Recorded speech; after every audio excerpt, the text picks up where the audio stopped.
इन दिनों एक नाम को लेकर के मीडिया के सेक्शंस में बहुत चर्चा है और वो नाम है आकाश आनंद। आकाश आनंद बहुजन समाज पार्टी की मुखिया मायावती के राजनीतिक वारिस, बहुजन समाज पार्टी के नेशनल कोऑर्डिनेटर थे। मायावती ने अचानक उनको दोनों पदों से मुक्त कर दिया, जिसके बाद उत्तर प्रदेश की राजनीति में या कहें देश की राजनीति में बड़ी सरगर्मियां पैदा हो गई और सवाल पैदा होने लगे कि जिस वक्त चुनाव चल रहे हैं मायावती ने ऐसा कदम क्यों उठाया कि आकाश आनंद को उनके पदों से बरी कर दिया। बता दें कि आकाश आनंद मायावती के भाई आनंद कुमार के बेटे हैं। उनकी उम्र 29 साल है। उन्होंने लंदन से MBA की पढ़ाई की है। हिंदी और अंग्रेजी का उनको अच्छा ज्ञान है। राजनीति उनको विरासत में मिली है और मायावती को वो बुआ माँ कह करके पुकारते हैं। 2 चरण के चुनाव का जो प्रचार की कमान थी बहुजन समाज पार्टी की तरफ से, वो आकाश आनंद ने संभाली हुई थी। उनकी सभाओं में भीड़ जमा हो रही थी, बड़ी तादाद में लोग पहुंच रहे थे और उनको सुन रहे थे। सुनने के बाद तालियां भी बजाते थे। आकाश आनंद को हटाने के बाद मायावती ने उनके नॉन पॉलिटिकली इमेच्योर बताया कि अभी राजनीतिक रूप से वो अपरिपक्व हैं। शब्द ठीक से नहीं उच्चारण हो सका हिंदी का। मैच्योर हैं, इसलिए उनको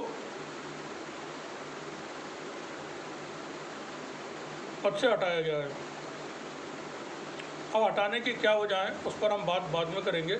पहले आकाश आनंद का एक सुने क्या कह रहे हैं वो एक वीडियो में। देश के सभी गरीबों, शोषितों, वंचितों की जिंदगी में नई उम्मीद, संभावनाएं और स्वाभिमान के लिए संघर्ष की मशाल जलाने वाले बाबा साहब डॉक्टर भीमराव अंबेडकर जी के हम सब कर्जदार हैं। हमारे समाज के मसीहा को मैं कोटि कोटि नमन करता हूँ। आकाश आनंद भविष्य की राजनीति का ये एक बहुत बड़ा सितारा है। अभी मायावती ने उनको पोस्ट से हटा दिया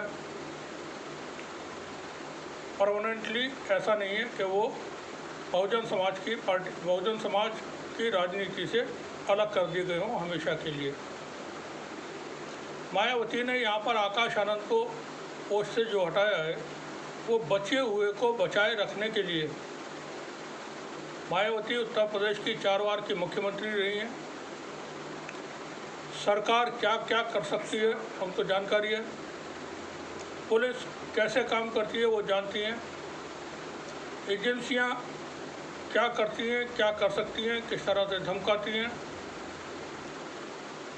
वो तमाम बातें बारीकी के साथ सब कुछ जानती हैं।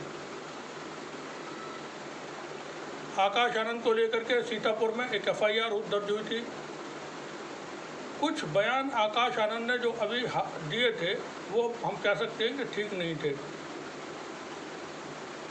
एग्रेशन उनके अंदर अभी बहुत है, उम्र कम है और एग्रेशन में इस तरह की बातें निकल जाती हैं मुंह से बहुत बार, न चाहते हुए भी। आजकल साहिब भी पता नहीं क्या क्या बोल रहे हैं, आपने देखा होगा।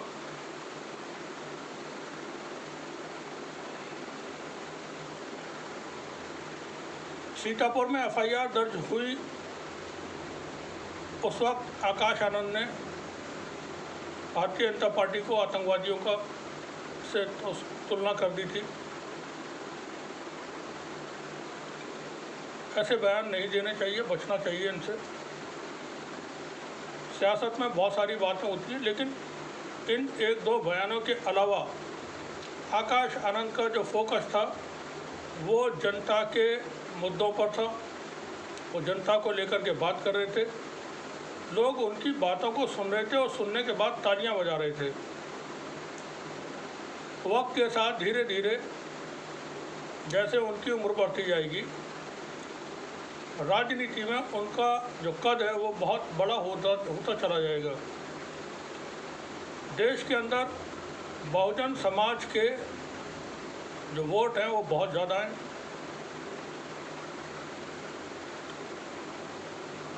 मान्यवर काशीराम ने जो आंदोलन शुरू किया था और जिसकी वजह से कामयाबी मिली, वो धीरे धीरे करके मायावती के वक्त में डायल्यूट होता चला गया, क्योंकि मायावती ने अपने आप को आंदोलन से अलग करके पूरी तरह सत्ता को समर्पित कर दिया था। सत्ता उनके वक्त में अच्छी चलती थी, ऐसा सभी जानते हैं। एडमिनिस्ट्रेशन बहुत अच्छा होता था, क्राइम भी कंट्रोल में होता था। लेकिन जब उन्हें पूरी सत्ता मिली 2007 में, वहाँ उनसे चूक हुई, और बड़ी चूक जो होना शुरू होती है वो 2014 के पार्लियामेंट इलेक्शन से शुरू होती है, जब उन पर ये चस्पा हो गया कि वो भारतीय जनता पार्टी की बी टीम है। 2014 के पार्लियामेंट के इलेक्शन के दौरान जो जानकारियाँ हैं, उस वक्त मायावती की तरफ से अपने कैडर को ये संदेश दिया गया था कि जहाँ कहीं भी किसी भी सीट पर बहुजन समाज पार्टी का उम्मीदवार जीतने की स्थिति में न हो, वहाँ बीएसपी के लोग अपना वोट भारतीय जनता पार्टी को दें। और नतीजा ये हुआ कि उस चुनाव में 80 में से 72 सीटें भारतीय जनता पार्टी ने उत्तर प्रदेश में जीती। 6 सीट समाजवादी पार्टी को मिली थी और 2 सीट कांग्रेस को, अमेठी और रायबरेली। बीएसपी को एक भी सीट हासिल नहीं हुई थी।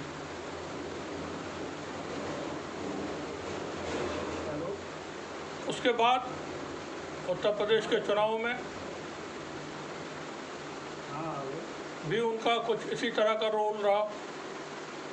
फिर 2019 के पार्लियामेंट के चुनाव होते हैं, उस दौरान भी उनके ऊपर आरोप लगे बीजेपी की बी टीम। 2022 के चुनाव उत्तर प्रदेश के उन्होंने समाजवादी पार्टी के साथ मिलकर के लड़े थे। इलेक्शन ख़त्म होने के बाद एक तरफा उन्होंने गठबंधन ख़त्म करने का ऐलान कर दिया था।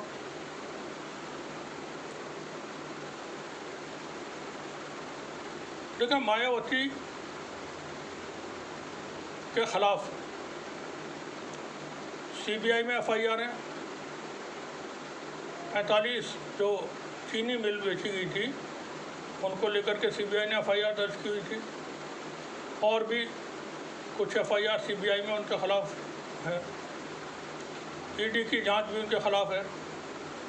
पूरी फाइल उनकी केंद्रीय जो जांच एजेंसियां हैं उनके पास मौजूद है।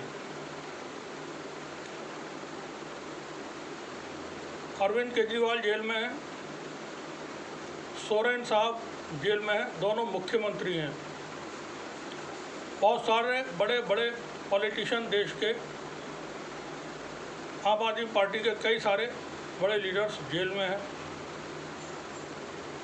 जांच एजेंसियों ने उनको गिरफ्तार करके जेल भेजा हुआ है। आप देखेंगे पूरे चुनाव के दौरान एनडीए गठबंधन भारतीय जनता पार्टी की तरफ से कांग्रेस पार्टी के ऊपर हमले हो रहे हैं, उत्तर प्रदेश में समाजवादी पार्टी के ऊपर हमले हो रहे हैं, लेकिन बीएसपी के बारे में कोई बात नहीं की जा रही है। बीजेपी का कोई भी लीडर बीएसपी के बारे में कोई शब्द नहीं बोलता है। आकाश आनंद बीजेपी के ऊपर हमले बोल रहे थे। प्रधानमंत्री मोदी की जो योजना है, ख़ास तौर से 5 किलो जो राशन फ्री वितरण किया जा रहा है, उसको लेकर के उन्होंने कई सारी सभाओं में जनता के सामने तमाम सच्चाई पेश की थी। आकाश आनंद की सभाओं में जिस तरह से जनता आ रही थी और जो गौर से वो सुन रहे थे, तो उनको हटाना ज़रूरी हो गया था। बीएसपी ने बड़ी अच्छे तरीके से यूपी के अंदर ये चुनाव पार्लियामेंट का लड़ा है। तैयारी के साथ नहीं लड़ा, लेकिन अच्छे से लड़ा है। उन्होंने उम्मीदवार इस तरह के दिए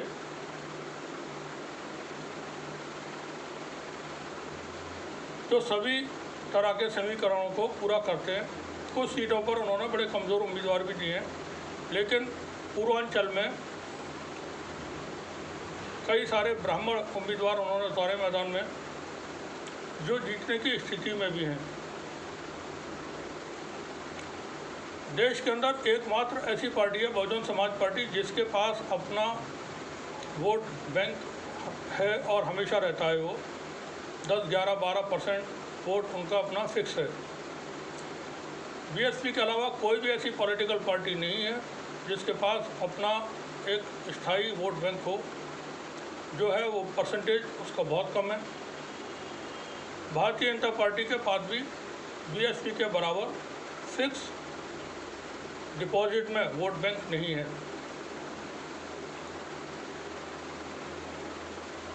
मायावती इन दिनों क्राइसिस में है, बहुत दबाव है उनके ऊपर। आकाश आनंद के खिलाफ एफआईआर होने के बाद उन्होंने बचे हुए को बचाए रखने के लिए आकाश आनंद को फिलहाल उनके पद से हटाया है। ये बहुत बड़ा पॉलिटिशियन बनने वाला बंदा है। अगले कुछ सालों में आप देखेंगे कि आकाश आनंद का उदय होगा और वो देश की राजनीति में बहुत आगे तक जाने वाला आदमी है। उसको विरासत में बाबा साहब भीमराव अंबेडकर का विचार, उनका ज्ञान मिला है। मान्यवर काशीराम ने जो सर्वजन की राजनीति की, बहुजन समाज आंदोलन खड़ा किया, वो सारी चीज़ें आकाश आनंद के पास विरासत में मिली हुई हैं। मायावती का जो एक कैरिज्मेटिक पॉलिटिकल कैरियर है उनके पास, उससे उनको बहुत फ़ायदा मिलने वाला है आगे आने वाले वक्त में। ठीक है, सियासत में, क्योंकि अब जो सियासत हो रही है देश के अंदर पिछले कुछ वर्षों से, वो निपटाने की, मुक्त करने की, कांग्रेस मुक्त भारत, मुस्लिम मुक्त भारत, दलित मुक्त भारत, ये इस तरह के जो मुक्ति जो आंदोलन चलाया हुआ है, मुक्त मीन्स पूरी तरह से उसको एलिमिनेट कर देना। तो यहाँ पर जो सत्ता के अलावा जो पार्टियां हैं, सत्ताधारी दल के अलावा, उनको ख़त्म करने की सियासत का एक समय चल रहा है, दौर चल रहा है। महाराष्ट्र में शिवसेना को ख़त्म कर दिया गया, एनसीपी को तोड़ दिया गया।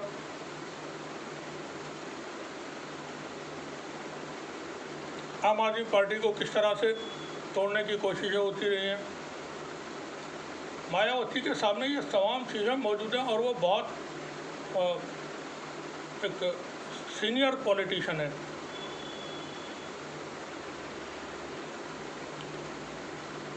वो सियासत की रग रग से वाकिफ़ हैं। तो उन्होंने जब ये देखा कि आकाश आनंद के ख़िलाफ़ एफआईआर हो गई है और मायावती को फिर जब राजस्थान, गुजरात, उत्तराखंड यहाँ के चुनाव हो गए, उसके बाद केंद्रीय गृह मंत्री अमित शाह ने उत्तर प्रदेश की कमान अपने हाथों में ले लिए। इस तरह का जानकारियाँ मीडिया में मौजूद है। अमित शाह ने अपने हाथ में जैसे ही उत्तर प्रदेश का पूरा कार्यभार संभाला है, तो उन्होंने मायावती को अपनी पार्टी के उम्मीदवारों को बदलने के लिए दांव डाला और रातों रात मायावती ने कुछ सीटों पर अपने उम्मीदवार बदल दिए। वहाँ पर आकाश आनंद को भी लिमिट में रखने के लिए, चुनाव तक उनको खामोश रखने के लिए बहुत मुमकिन है ऊपर से दबाव डाला गया हो। सियासत में कुछ भी हो सकता है और मायावती ये समझती है कि आकाश आनंद भारत में बहुजन समाज पार्टी का एक चेहरा है, उसको बचा के रखना होगा। भविष्य की राजनीति आकाश आनंद के इर्द गिर्द रहेगी बहुजन समाज की, ये तो बिल्कुल तय है। क्योंकि अभी जैसे चंद्रशेखर आज़ाद हैं भीम आर्मी पार्टी वाले, उन्होंने बड़ी मेहनत भी की है, सड़कों पर उतर करके आंदोलन किए, धरना प्रदर्शन किए, लेकिन समाज के अंदर उनको अभी कोई ख़ास तवज्जो नहीं मिली है। बहुजन समाज पार्टी का अपना बहुत लंबा कैरियर है, लोगों ने बहुजन समाज पार्टी को देखा हुआ है, मायावती के काम को लोगों ने देखा हुआ है, तो उनका भरोसा अभी जो बहुजन समाज है उनका मायावती के ऊपर है, चंद्रशेखर के ऊपर अभी कायम नहीं हुआ है और आसानी से होगा भी नहीं।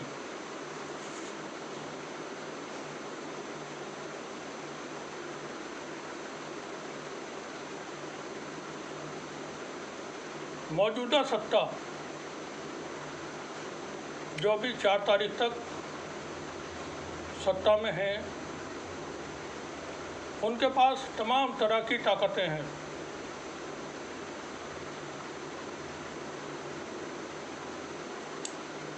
ये सबको पता है कि तमाम एजेंसियां हों, जो भी इंस्टीट्यूट्स हैं भारत के, वो उनकी गिरफ्त में हैं और जिसको जैसे चाहते हैं वो इस्तेमाल करते हैं। चुनाव आयोग को देखिए आप, कहीं कोई कार्रवाई, कोई नोटिस देने के लिए तैयार नहीं है उन लोगों को जो नफ़रत की बात कर रहे हैं, जो धर्म के नाम पर राजनीति कर रहे हैं, जो समाज को बांटने का काम कर रहे हैं। मंगलसूत्र, मछली, मुसलमान क्रिकेट की टीम में भाग दिए जाएंगे। हिंदुओं से अगर 2 भैंस हैं तो एक छीन करके एक भैंस मुसलमान को दे दी जाएगी। कैसी बेहुदा बातें करने वालों के खिलाफ इलेक्शन कमीशन कोई कार्रवाई करने को तैयार नहीं है। मायावती की यहाँ पर एक तरह से मजबूरी कह सकते हैं राजनीतिक, कि वो अपने भतीजे को, अपने उत्तराधिकारी को किसी बड़े संकट में नहीं डालना चाहती थी, इसलिए उन्होंने तमाम बातों को सोच करके, क्योंकि देखिए महिला बहुत सेंसिटिव होती है। अगर आपने एक फ़िल्म देखी हो, श्रद्धांजलि नाम की एक फ़िल्म थी, ये केसी शर्मा, अनिल शर्मा की फैमिली की फ़िल्म है, आप वक्त मिले तो देखिएगा ज़रूर, शानदार फिल्म है वो। राखी गुलजार और सुरेश ओबेरॉय उस फिल्म में मुख्य भूमिकाओं में थे।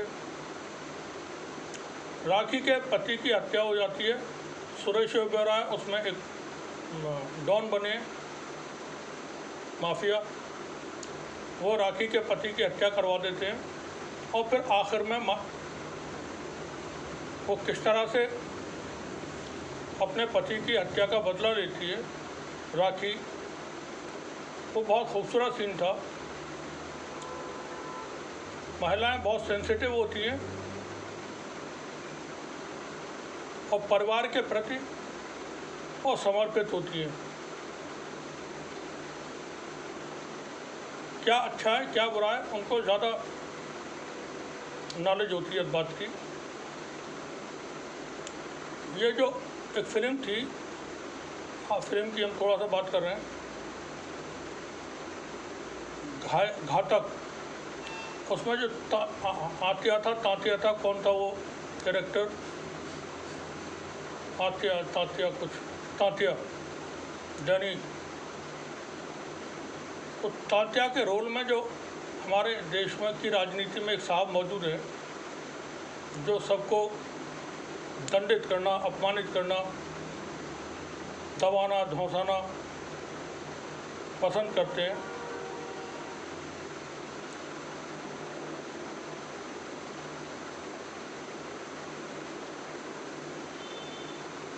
उनसे लड़ने के लिए आकाश आनंद को अजय के रूप में आप देखेंगे।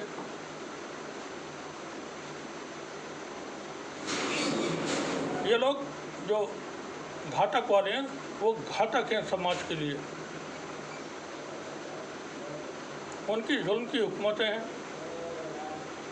पाप की दुनिया उन्होंने बसाई हुई है, अंधेरगर्दी की हुई है। उससे मुकाबला करने के लिए मायावती ने आकाश आनंद को सुरक्षित रखने की कोशिश की है।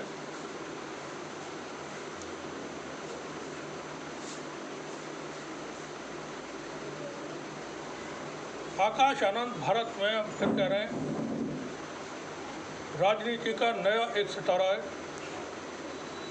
वो बहुत आगे तक जाने वाला है।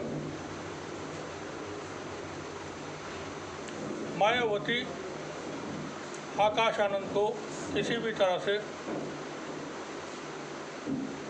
मुश्किल में नहीं डालना चाहती, उनके करियर को विराम नहीं देना चाहती है। इसलिए उन्होंने संभवतः अभी आकाश आनंद को अवकाश दिया है ताकि कुछ चीज़ों में वो और सुधार कर सकें। जब भाषण दें, बात करें तो उसमें किस तरह का कंटेंट होना चाहिए। बहुत मुमकिन है पॉलिटिकल जो थिंकर्स होते हैं, पॉलिटिकल जो लोग होते हैं, वो उनको इन दिनों ट्रेनिंग दें। शुक्रिया आप सभी का। देखते रहिए तीसरी न्यूज़।